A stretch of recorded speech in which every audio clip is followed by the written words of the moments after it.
Sunugal24.net, l'information à sa juste valeur, c'est ici même, Sunugal24.net.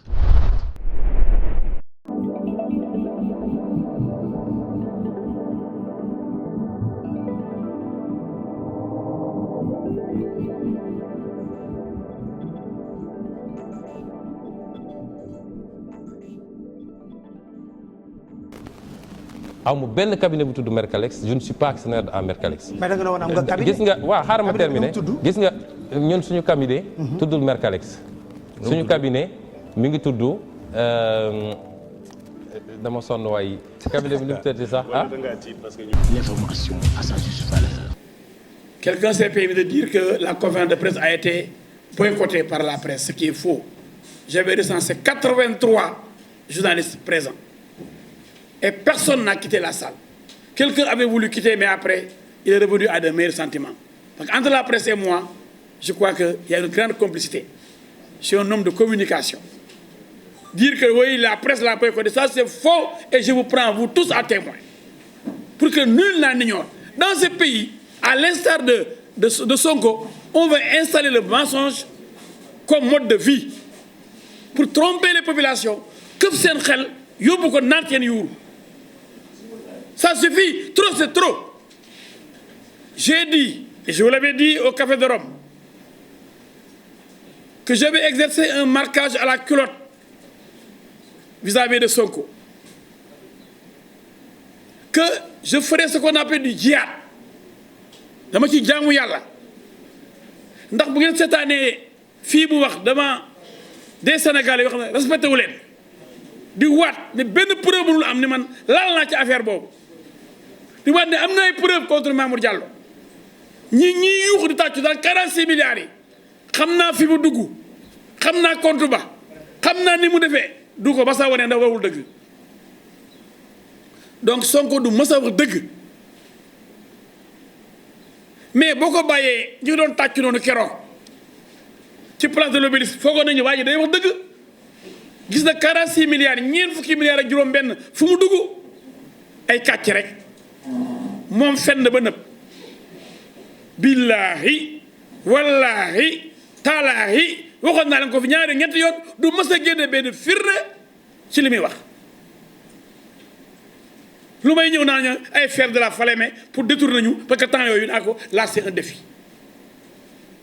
dama bëgg nag Sénégal yi yeew Sénégal ma su nekk réew dof te duñ nangu nekk dof nag xale bu ndaw ñëw këf xelu nit ñi naan seen yuur jël réew mi jaay réew mi te umpalewu leen ne pétrole bii muy wax suba ngoon Tullow Oil moo koy financé moo ko jàppale ci campagne bi jox naa leen keroog firnde yi.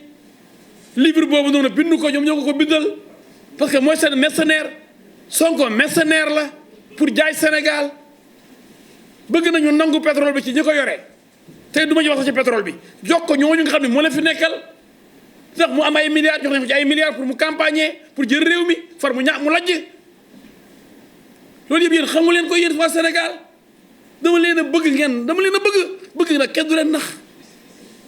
ndax mënuñu may ooyee député du peuple avocat du peuple ma gis kuy nax sama peuple ma bàyyi ko rek mu wéet ak peuple bi rek parce que seetaan ci sot la bokk seetaan Olof Njaay nee na ci sot la bokk xool leen ña may relever quelques contradictions moom nee na intermédiation amul ci expropriation pour cause d'utilité publique et que même tribunal cassé na décision gars yi indi woon Tahirou Sarr xam nga waxul dëgg wala wax na dëgg mais moom après bu def intermédiation bay jël ay 12%. ba yàgg sax mu ne man am naa ci droit beneen loi sama réew aayewu ma ko waaye kii kat la yëpp di ko feeñal nag ñun en droit dañ ni un crime n'est jamais parfait pour ne Sonko kuy wut fenkat di ko wër ci àddina bi boo ñëwee ba ci moom taxawal ne c'est le général agrégé en mensonge xam nga lu tax war na gis ngeen siège yi bi ñu wane document yi Atlas ak Mercalex bi moom ko ci moo leen moom li ko rey mooy même numéro de téléphone lañ def ci Atlas def ko ci Mercalex nekk Maris man Maris laa dëkk Maris benn 827 amu fa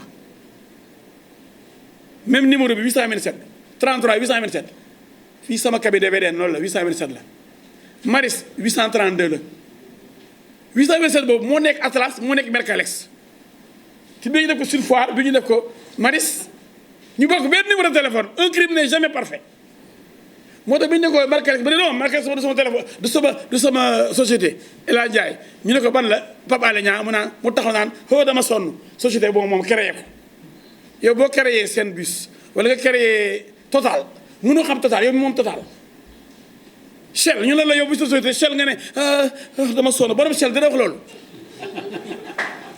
borom SGBS wala borom assurance NCA wala borom AXA duñu ne ko monsieur lu sa société assurance mu moom AXA mu ne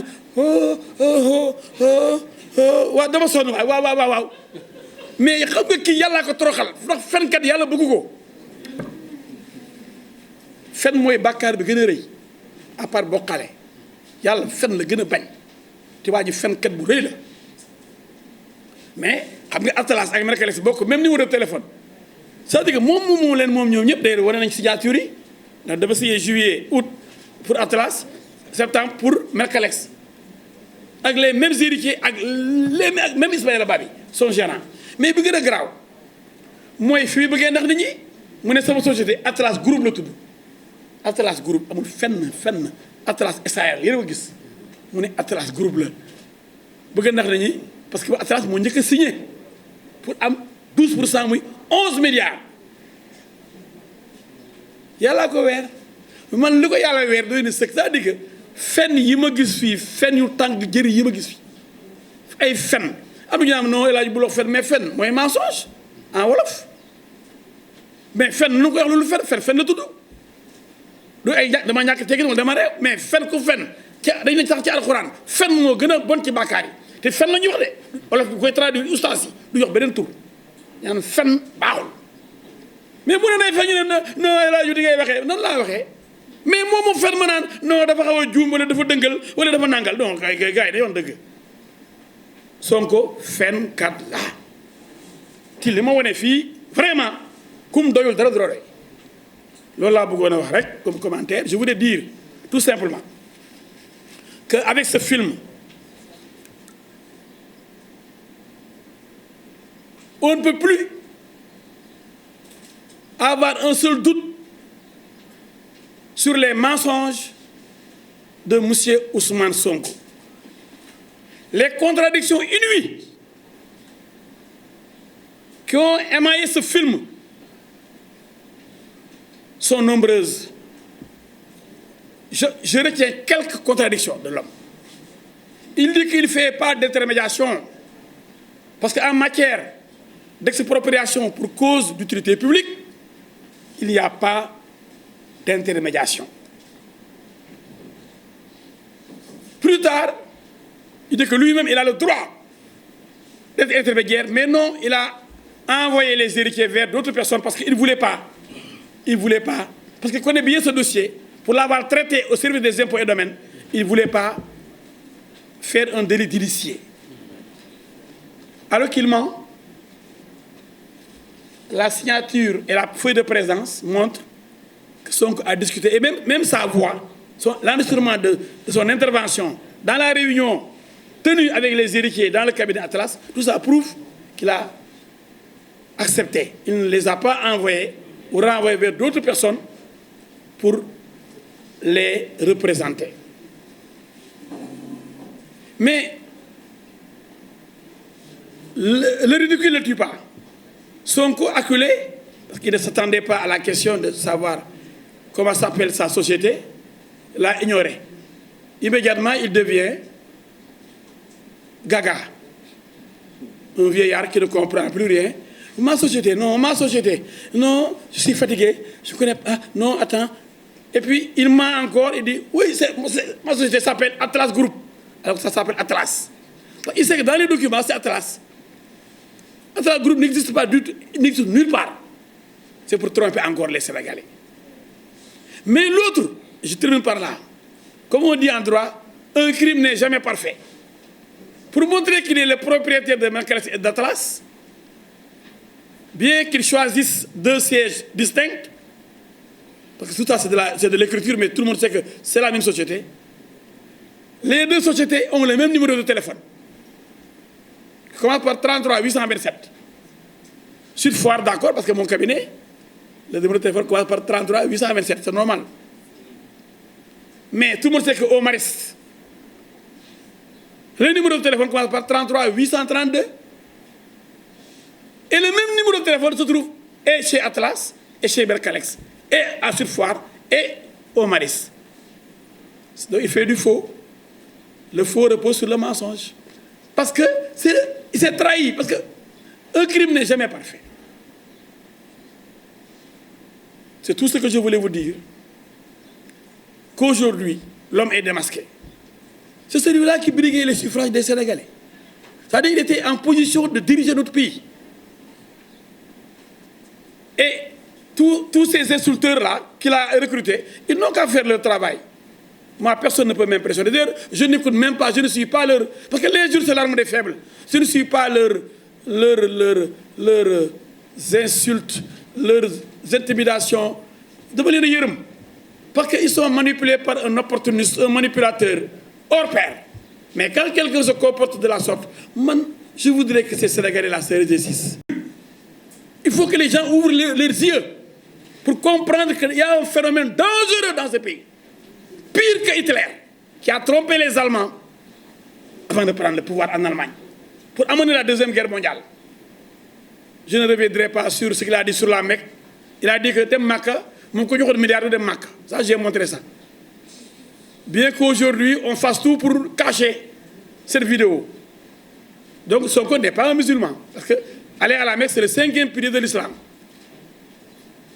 Il y avait un débat sur Makka Bakka, tout le monde en parlait. Mais Sonko, personne ne parle de ces bêtises. Quand il fait des bêtises, alors personne n'en parle. Ben, en tout cas, Abdel Serigne. Ou bien, en tout cas, je ne sais pas, qu'est-ce qu'il a. Chaque fois qu'il commet des... Il n'y a pas pire bêtise pour un musulman que de dire qu'un des piliers de l'islam, je ne l'aime pas. J'aime pas la Mecque. Comment dire, milliards de Makka. Et tant de choses comme ça. Ça dit, maintenant, je crois que c'est le bon Dieu qui est en train de le démasquer, de le faire démasquer. Je vais terminer par là. Je vous remercie. Je voulais seulement vous donner des illustrations, des preuves. Parce que le fang, personne ne peut contester les propres déclarations contradictoires de Sonko. Un homme comme ça, il n'est pas digne pour diriger le Sénégal. C'est un danger public qu'il faut combattre. C'est le combat que je mène aujourd'hui au nom de la patrie. Je vous remercie.